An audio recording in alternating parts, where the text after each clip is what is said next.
right now. We're being joined by a correspondent and, of course, our special correspondent Jaish, and, of course, Siddhant Sibba, our assistant of foreign editor of Foreign Affairs.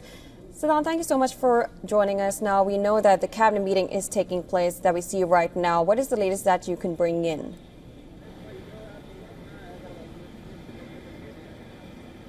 Well, the meeting is now concluding, and this is the meeting in the aftermath of the Operation Sindoor by India, the targeting of Pakistani terrorists deep inside Pakistan and Pakistan-occupied Kashmir.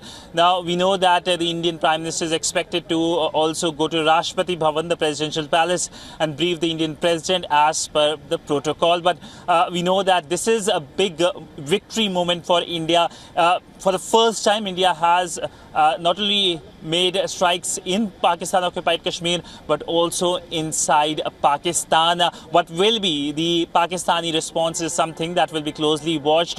But clearly, Pakistan it's up to, in fact, Pakistan to go up to the escalation ladder or the de-escalation ladder. But all in all, the diplomatic response is something that is also being closely watched. We know that the Indian Foreign Secretary in his briefing pointed out that as to how the focus was non-military installations, terrorist camps, and how India has been a victim of the terrorism from Pakistan, especially cross-border terrorism from Pakistan. And in fact, the press briefing, the briefing that started earlier today, the 27 minutes long briefing, started by the video of how India has been targeted by Pakistani terrorists since the Parliament terror attack and several terror attacks after that. So clearly, India has been resolute in its response, and this is something that India wanted the world to know. Absolutely, and these strikes happens to be more expansive than the earlier strikes.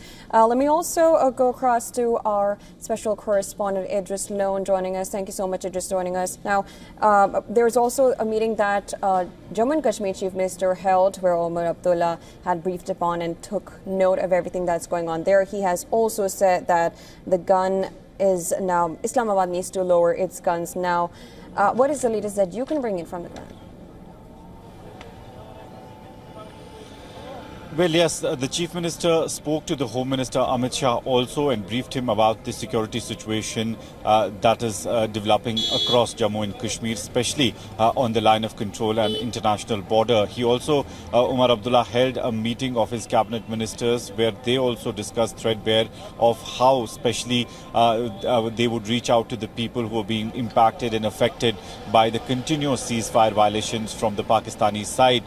We've also seen the escalation from the Pakistani side on the northern part of Kashmir as well as in the Jammu division on both line of control as well as on the international border.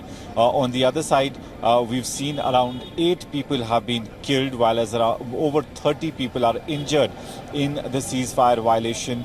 The shelling that Pakistan has been continuously doing from the last 8 hours in the Poonch sector of the Jammu division. On the other hand, in the northern part of Kashmir in Kupwara, we've seen the Pakistan Army's escalation. They're not only targeting the armed forces bunkers as well as their installations, but they have started firing towards the civilian population and their properties. Let me tell you that dozens of houses have been damaged at both Poonch and Kupwara. Some of the houses completely dismantled, completely burned down by the shelling that is continuously taking place at both the places. We're also getting reports that there are multiple places across North Kashmir as well as international border where Pakistan yet again has broken ceasefire and is continuously firing towards the Indian side. On the other hand, the Indian Army is responding to this escalation by the Pakistani Army.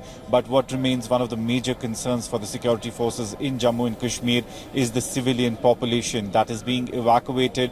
We've seen from Kupwara's Chokibal area people moving out of their houses to the safer places, while as in Jammu region also people have been asked to evacuate their houses which are very close to the line of control for them to be at safe and also away from the violence. Absolutely, and it's also that the Chief Minister called out that he does not want war and also wants a situation to improve, considering the fact that it has majorly impacted Jammu and Kashmir so much economically and, of course, socially. And we don't want war. And what is your reaction to that? Because, of course, this is a conflict that has impacted Srinagar so much.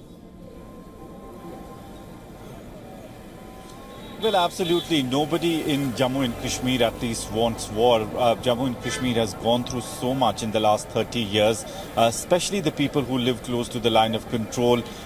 They have gone through so much. There have been till 2021 when the ceasefire agreement was basically renewed by both the countries. After that, we've seen peaceful times. At least for 4 or 5 years, there have been peaceful times for the people who are living very close to the line of control. And now again, yet again, they've gone back to 2 decades ago. It's the similar situation used to happen where Pakistan would break ceasefire now and then, targeting not only the Indian Armed Forces installations but also the civilian population. It becomes extremely difficult to live under those circumstances, and that's what we are seeing on the ground also. In Poonch, as I said, 8 people killed, over 30 people injured, and the death toll might go up because there are some critical injuries there. People have moved out of their houses, they've left their properties and everything behind and moved to the safer places, and some of them are still moving. So it's not a great sight and not a great time to be in those places where there is basically a gunfight and shelling going on from both the sides. And it's very difficult, and that's why we're seeing since morning across Kashmir division and Jammu, we've not seen many people coming out of their houses. There's tension all around. Schools have been closed, colleges have been closed, mostly across the northern part of Kashmir. There are few that have opened in the Srinagar, but schools and colleges close to the airport have also been shut. So there's a lot of tension, and people do want, as Umar Abdullah also said, nobody wants war and everybody wants an end to this. Absolutely, Idris. Now, let me also go back to Siddhant. Now, we just heard the army briefing us upon the strikes, and now we also are getting results. We just had terrorist Masood Azhar's family members, including his sister, that was killed. That's the news coming in. There's developing every minute. What information can you bring us on that front? Well, there are confirmation that in the Indian strikes, there have been not only the killing of the terrorists, but also the family member of terrorists.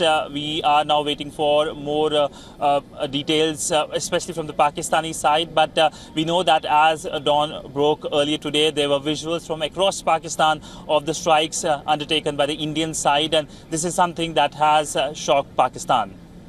All right, Siddhant, thank you so much for bringing us the latest. And we have been tracking all the developments that are coming in from there. Thank you, Idris, for joining us as well and bringing us the latest.